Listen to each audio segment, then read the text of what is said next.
My name is Alex. I'm 28 years old, and up until a month ago, I would have said my family was, at most, just a little dysfunctional.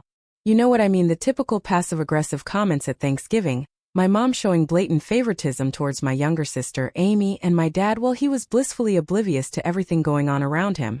Annoying? Sure. But unbearable? Nah, not really. But then came Amy's wedding. And that's when I realized something. My family doesn't just have favorites. They also have a protagonist. And spoiler alert, it's not me. A little context. Amy is 25, and to say she's been treated like royalty her entire life would be a massive understatement.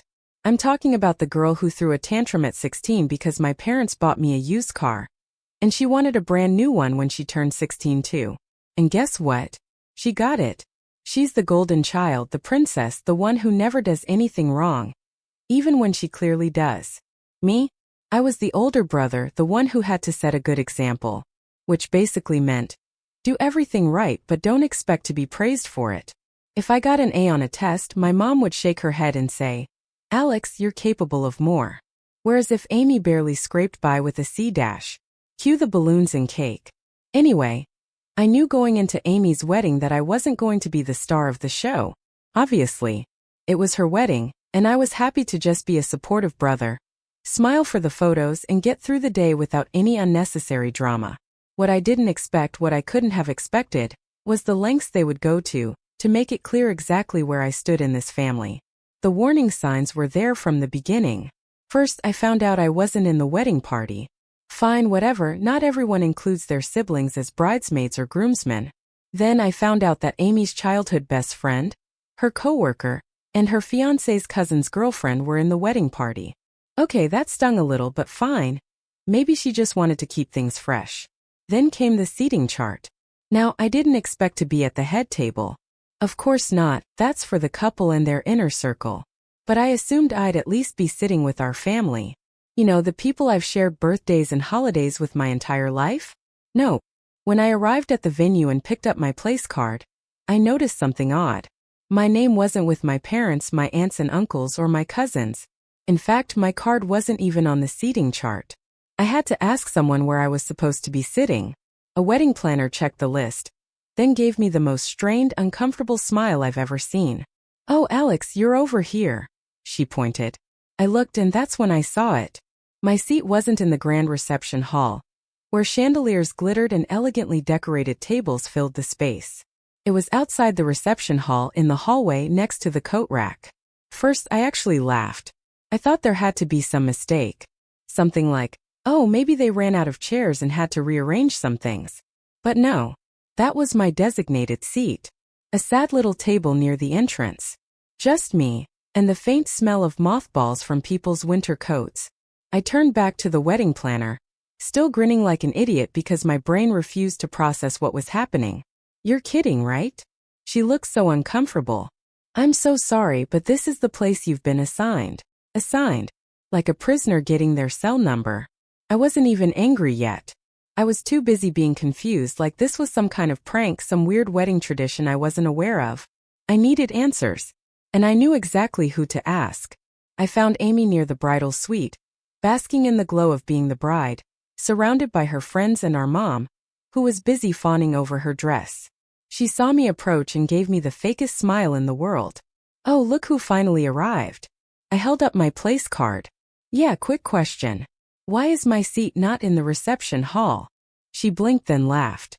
Literally laughed. Oh, that. Yeah, we had to rearrange some things last minute. Uh-huh. And I just happened to be the one who ended up in the hallway. Amy shrugged like it was no big deal. I mean, yeah, we had to prioritize close family at the main tables. I blinked. I am close family. That's when my mom, who had been pretending not to listen, chimed in with a saccharine voice. Now, Alex, please don't make a scene. It's Amy's special day. I'm not making a scene, I said. I'm just asking why I'm literally sitting with the coats. And then Amy uttered the phrase that officially made this the worst wedding I've ever attended. Well, technically, you're not really part of the close family anymore. I stared at her, trying to decipher what that even meant. Excuse me. She shrugged again, adjusting her veil like this conversation was boring her. You moved out years ago. You don't come around that often anymore. And well, you're not married or anything. It's just different. Now, I don't even know how to describe the feeling that settled in my chest in that moment. It wasn't just anger. It was something heavier. Something colder. Something that made me feel like, to them, I didn't exist anymore. I was no longer part of the immediate family, all because I had the audacity to grow up, live my own life, and oh yeah, because I wasn't married. Before I could say anything, another voice chimed in. Amy's mother-in-law. I hadn't interacted with her much before that day, but the second she approached, I knew exactly what kind of person she was.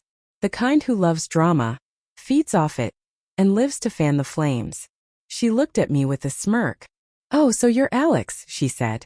I was wondering who that seat belonged to. I forced a tight smile. Yeah, that's me. The brother who apparently doesn't count as family anymore. Emile, Amy's mother-in-law's name, chuckled and looked me up and down with a look of fake pity. Well, you know how weddings are. Only the most important people get the best seats. And then I got it. This wasn't just Amy. Her new mother-in-law was having fun with this. And suddenly everything made sense. This wasn't a mistake. This wasn't a simple oversight. This was completely intentional. And the worst part was they knew it. The instant I realized that, something inside me shifted. I wasn't going to sit quietly through this wedding. And I definitely wasn't going to leave without making my mark. I took a slow, deep breath as my fingers tightened around the place card I was still holding. Fine. If this was how they wanted to play it. Perfect. But they forgot one thing. I grew up with Amy. I knew her secrets. I knew all those little things she said behind people's backs. And most importantly, I knew she loathed her new mother-in-law. Oh sure, she'd smiled to her face, pretended to be all sweetness and light. But behind closed doors, it was a different story. And now I had an audience. I turned to Amy's mother-in-law, putting on the best fake sympathetic expression I could muster. You know what's funny? I said, my tone casual. Just the other day, Amy was going on and on about the seating arrangements. She was so worried. Amy, who'd been staring at her nails like this whole thing was beneath her, suddenly stiffened. Emile raised an eyebrow. Oh. I nodded, keeping my voice light. Yeah, she was really stressed. Kept saying she really didn't want certain people sitting too close to the head table. I let my words hang in the air for a moment, then leaned in slightly towards Emile, like I was revealing a juicy little secret. Something about not wanting her wedding photos ruined by. I trailed off, then turned back to Amy, tilting my head. Oh yeah, by someone's awful fashion sense. The small group around us went completely silent. Amy's smile vanished. Excuse me, she muttered, her face pale. Hey Alex, she tried to say, but I wasn't finished. Oh, and remember how you were so worried about the speeches? I continued. You were really nervous about what certain people might say. I looked directly at Emile. I think your exact words were, if she gives a speech, I swear to God I will lose it. She's so embarrassing. She'll probably try to make it all about her. Emile's face darkened. Amy let out a strangled sound, her fingers digging into my arm. Can we talk for a second? I pulled away, feigning confusion. Why? I asked, folding my arms. I thought we were having a nice family chat. Since I'm not part of the immediate family anymore, I figured I'd at least try to get involved somehow. Emile's gaze snapped to Amy, her eyes narrowing. Is this true? Amy let out a nervous giggle and shook her head. No, of course not. Alex is just... Oh, I exclaimed, slapping my forehead. And don't forget the bachelorette party. I let out an exaggerated laugh. Silly me. How could I forget that? I turned back to Emile with mock innocence. You know, the night Amy spent half the time complaining about you? Saying she was counting the days until she didn't have to pretend to be nice to you anymore? Said she was just putting up with you because she didn't want to start her marriage with drama. And that was the final blow. Emile's mouth dropped open. My mom, who had been standing awkwardly to the side during this whole scene, had a look of absolute horror on her face. And my dad, who up until that point had been clueless about what was happening, took a step back like he wanted to pretend he wasn't a part of this. Amy's friends, the bridesmaids, began to murmur amongst themselves, exchanging wide-eyed glances. Amy, meanwhile, looked like she was about to burst into flames. Her lips moved, but no sound came out. And then, Emile turned to her. You ungrateful little brat, she spat, her voice sharp with fury. You think you can just use me? Her voice was tight, angry. After everything I've done for you? The money I put into this wedding?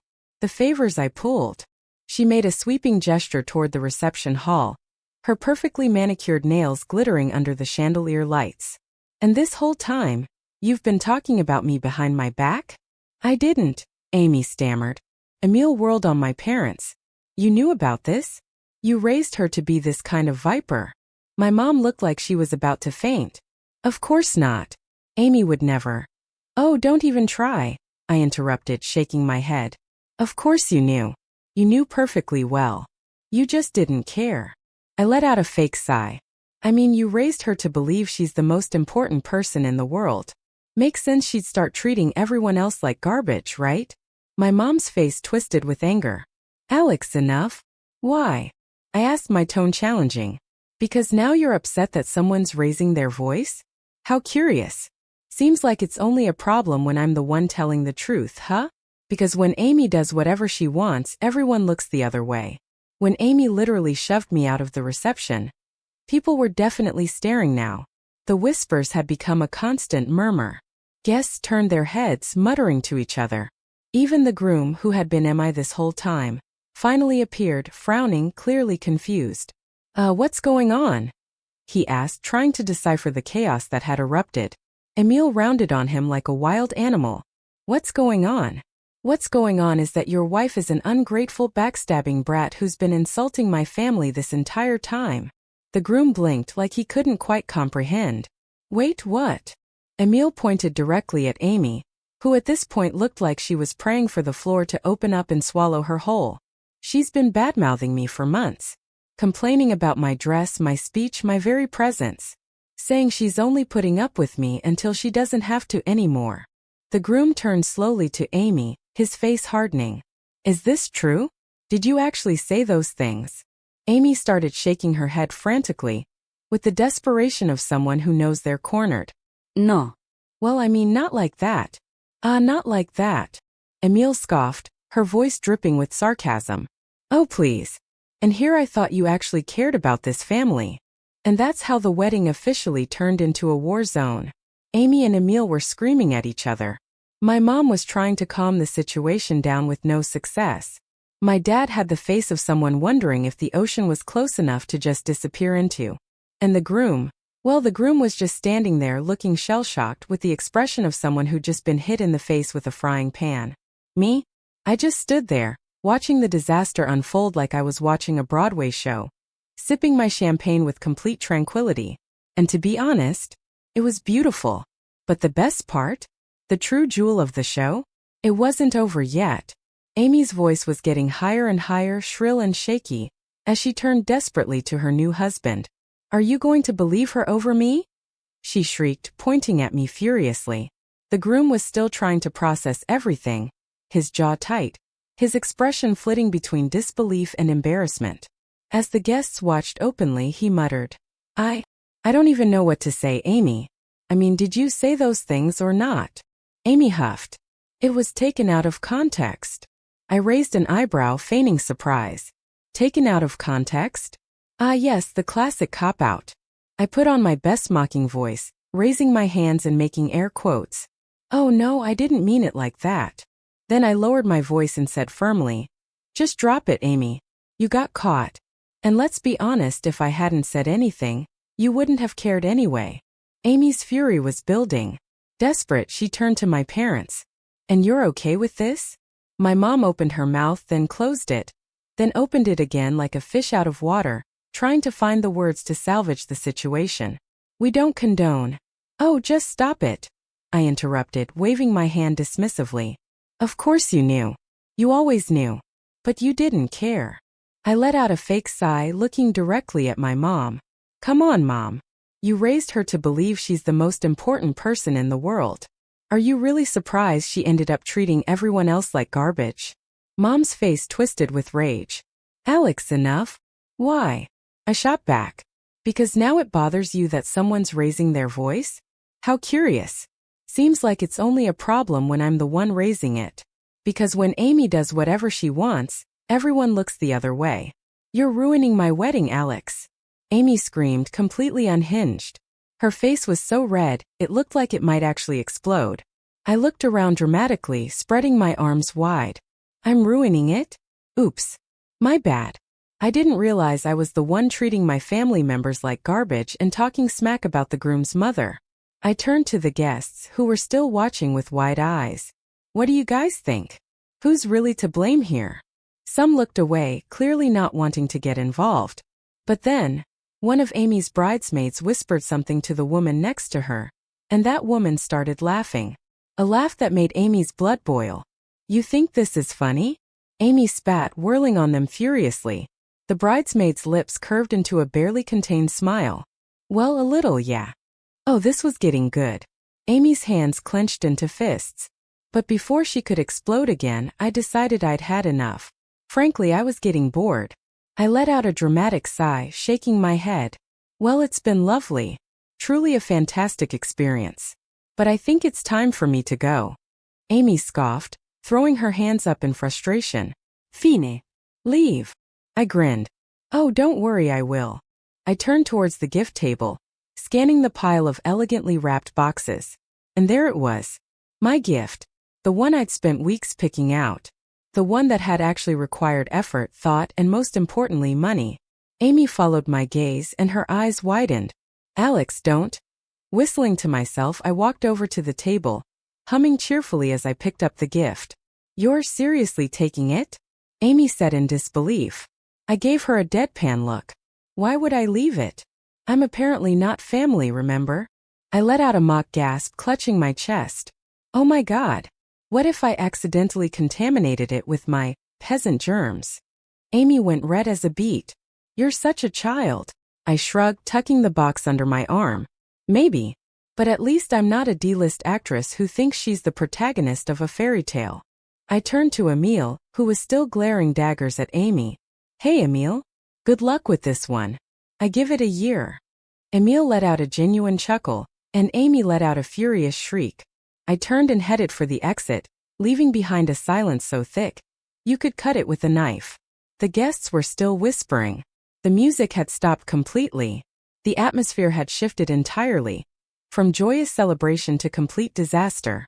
And honestly, I loved it. When I reached the door, I paused. I looked back and took in the chaotic scene I'd left behind. Amy was still arguing with Emile, waving her arms like a lunatic. My mom's face was ashen, her eyes vacant, like she wished the floor would open up and swallow her whole. My dad just stared into space, with the expression of someone wondering if faking a heart attack was a viable option to escape the disaster. And the groom was still standing there, completely motionless, with the look of someone rethinking every single life decision he'd ever made. Me? I raised my hand in a small wave, a smirk playing on my lips. Enjoy your perfect wedding, sis. And with that, I walked out. I didn't look back. Didn't need to. I knew perfectly well the damage was done, and it was even more satisfying than I'd imagined. As the doors swung shut behind me, I let out a long sigh, the kind that escapes you when you know something has gone way too right. I adjusted the weight of the wedding gift under my arm, and I couldn't help but smile. It was childish? Maybe. Was it incredibly satisfying? Absolutely. I drove home in silence, letting the night settle around me as my mind replayed every detail of what had transpired. Amy's hysterics, my mom's panicked expression, my dad's awkward silence, Emile's utter fury, it was all perfect. A masterpiece of chaos and drama. But I just knew the fallout was only just beginning. And I was right. The next morning, my phone was blowing up with missed calls, texts, and voicemails. It was like suddenly my entire family remembered I existed. My mom had left 7 voicemails, her tone ranging from desperation to pleading to pure rage. Alex, what were you thinking? You humiliated your sister on the most important day of her life. Call me right now. Alex, honey, please, we can talk about this. Just come home. Let's fix this. That was the most immature, selfish thing I've ever seen. I hope you're happy. I hope you enjoyed ruining your sister's wedding. Oh, Mom, I enjoyed it immensely. But my sister's texts? Those were even better. We're done. How could you do this to me? You ruined everything. I can't even look at my wedding photos because of you. You seriously took your gift back? What kind of person does that? I hate you. I seriously hate you. I grinned as I scrolled through the messages, sipping my coffee calmly. If Amy thought a couple angry texts were going to make me feel bad, well then she didn't know me at all. But what really caught my attention was the message from my dad. Unlike my mom and sister, he wasn't blaming me or demanding an apology. His message was short, simple. Call me when you have a moment. I hesitated for a second before dialing his number. My dad wasn't the type to get involved in family drama. He usually let my mom and Amy run the show while he stayed in the background. The fact that he was contacting me meant something was actually up. He answered on the second ring. Hey, Dad. There was a long pause, then a long, heavy sigh.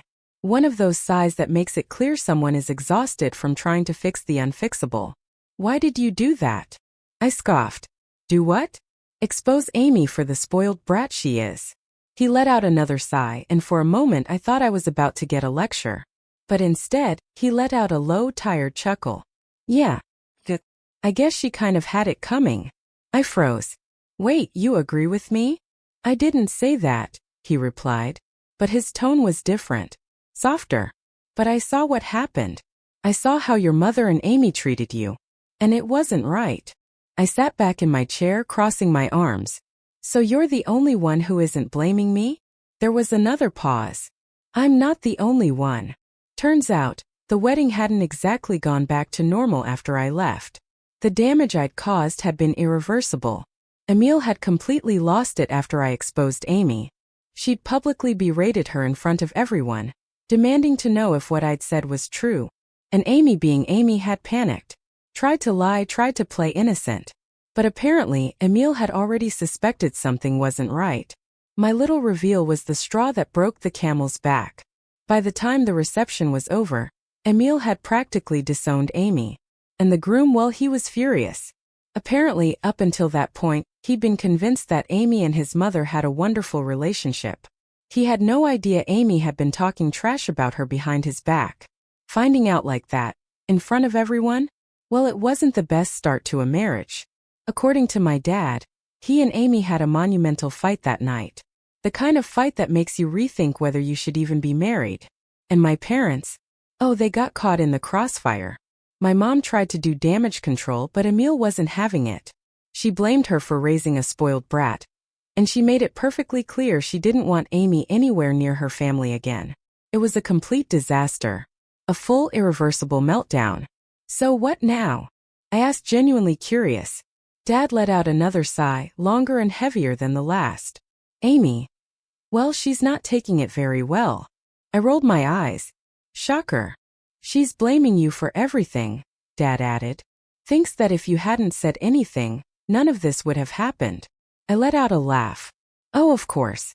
Because taking responsibility has never exactly been on her list of special skills. Dad was silent for a moment. Then he said something that almost made me spit out my coffee. She wants you to apologize. Trying to contain my laughter, I said. Apologize? She thinks that's the only way to fix things. She thinks that if you take the blame, maybe Emil will forgive her, and everything can go back to normal, Dad continued. I couldn't stop laughing. Yeah, that's not gonna happen, I said between chuckles, wiping a tear from the corner of my eye. I figured, Dad replied. And then in a lower voice, like he was sharing a secret, he said, Actually, I don't think you should. I went still, like his words had frozen the air around me. Seriously. I'm telling you, Alex, he sighed, with that weary tone that only someone sick of putting up with the unbearable can have. I saw what happened. I saw how your mother and Amy treated you. And honestly, maybe it was time someone put her in her place. For a moment, I didn't know what to say. That sentence meant a lot more than I was willing to admit. For years, I'd felt like no one saw how I was treated. That I was the one who always had to take it silently. Knowing that someone finally saw the truth, it was like someone had just lifted a weight off my chest. So what now? I finally asked. Dad let out another long, heavy sigh, like he'd accepted that everything was out of control. Your mom's still trying to smooth things over with Emil, but I don't think it's going to work. Emil is furious, the groom's barely speaking to Amy, and as for your sister, He paused, hesitating like he was searching for the right words. Well, she's a mess. I felt a pang of satisfaction in my chest. Good, I thought to myself, but I didn't say it out loud. Right, I said. I wasn't going to lie about how I felt. My sister had spent years making me feel like an afterthought in the family, like some unwanted guest in my own home. Someone who was only there because they had no other choice. She treated me like I wasn't good enough, like I didn't belong. And now she was facing the consequences of her own actions. It was about time. Anyway, Dad continued, I just thought you should know how things are. Your mother's going to keep trying to call you. Let her, I said, shrugging. I'm not answering. Dad let out a small, tired chuckle, but it was genuine. I can't say I blame you. And that was that. It's been a few weeks since the wedding, and honestly, I haven't spoken to my sister since. She's still refusing to accept responsibility, still blaming me for everything, and still expecting me to be the one to fix the mess. But I won't. I don't regret anything I did. In fact, I'm proud of it. And the marriage? Well, let's just say I wouldn't be surprised at all if it doesn't last very long. So what do you guys think? Was I too cruel? Should I have just kept quiet and played along? Or did my sister simply get exactly what she deserved? Let me know. Though to be honest, I'm already laughing.